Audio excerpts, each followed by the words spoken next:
Real. I'm your host, Reverend Al Sharpton, 1-877-532-5797. Let's go to the live line and talk with activist Marcus Coleman.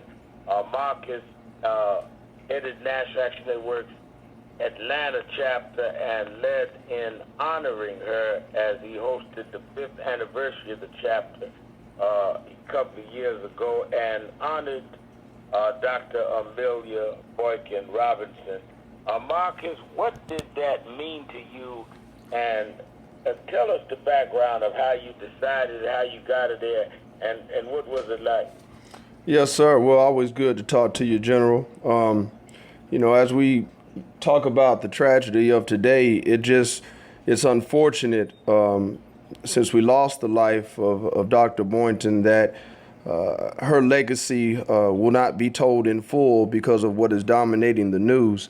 In 2013, for National Action Network Atlanta's 5th anniversary, we honored several people, Dr. Joseph Lowry, Joseph Beasley, Dr. Durley, Reverend C.T. Vivian. But it was extremely important to myself that a woman be honored, Reverend. And, I use that term woman very lightly, the matriarch of the civil rights movement. I mean, the longer that I become a student of the civil rights movement, of our struggle as people, period, it is some very strong sisters that are really the glue and the bond in what holds all this testosterone together.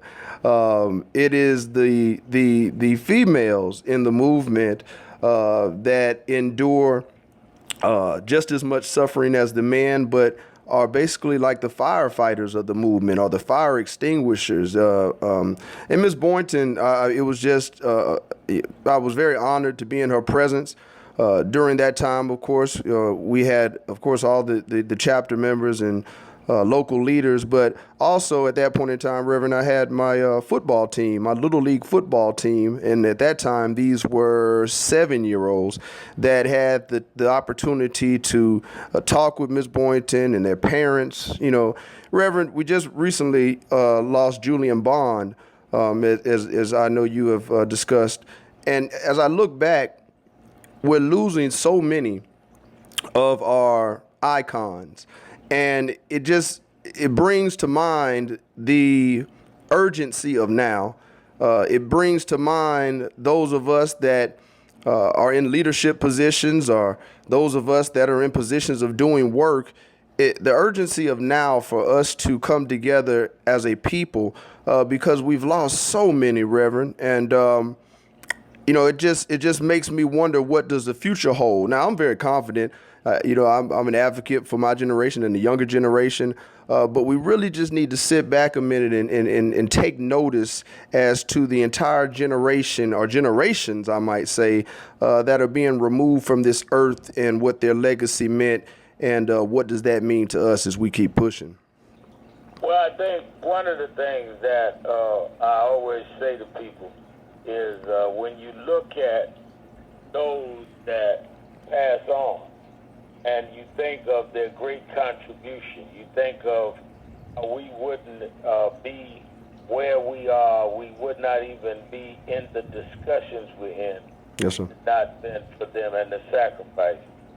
The validation of what they did is what we continue to do in the generation that follow, which is why we were talking earlier, we don't have time for a whole lot of arguing. Yes, sir. We can disagree without being disagreeable. And as you said, in the last couple of weeks, we lost Dr. Amelia Boynton Robinson, Julian Bond. Yes, sir. In Chicago, Lois McKee. Yes, sir. And we're praying Reverend Jesse Jackson's mother, Helen, very sick.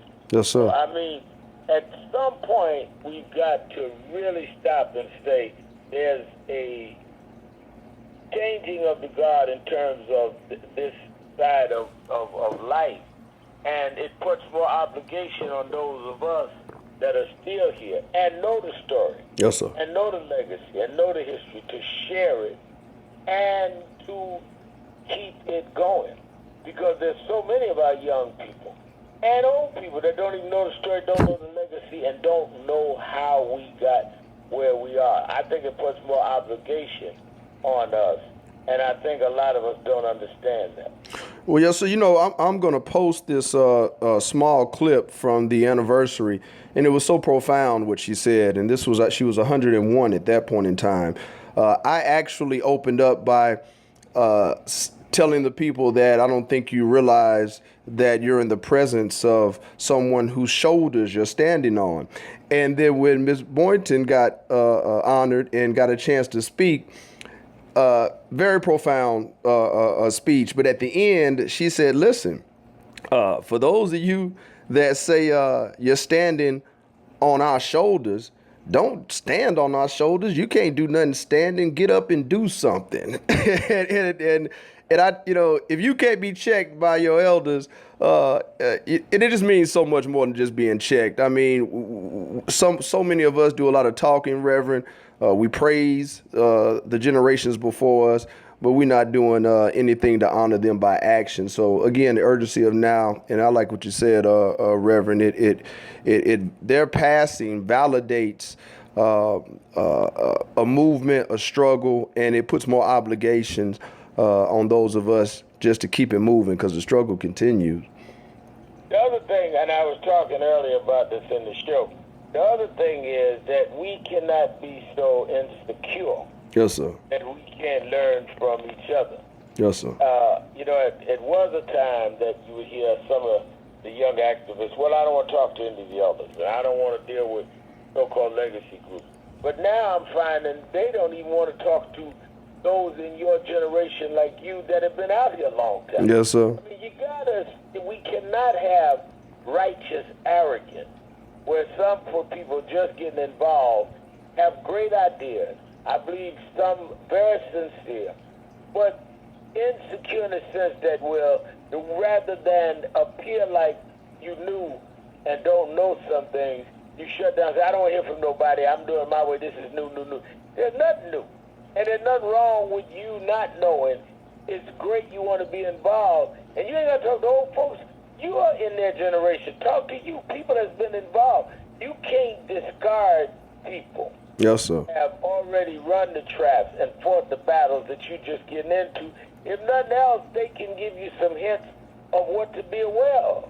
Yes, sir. And Reverend, man, I could speak from experience in this category.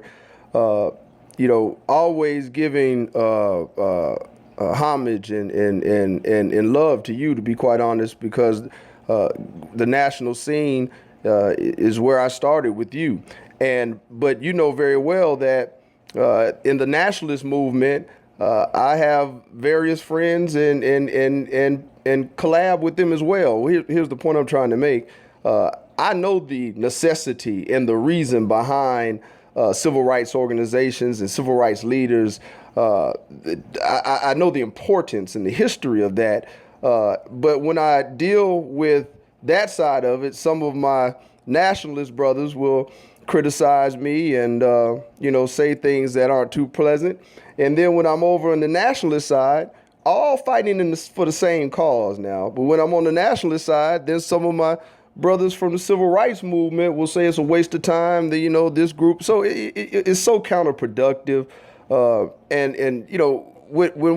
When injustice falls on us, Reverend, they could care less whether you're a nationalist or human rights or civil rights, whether you're Catholic or whether you worship the Holy Quran.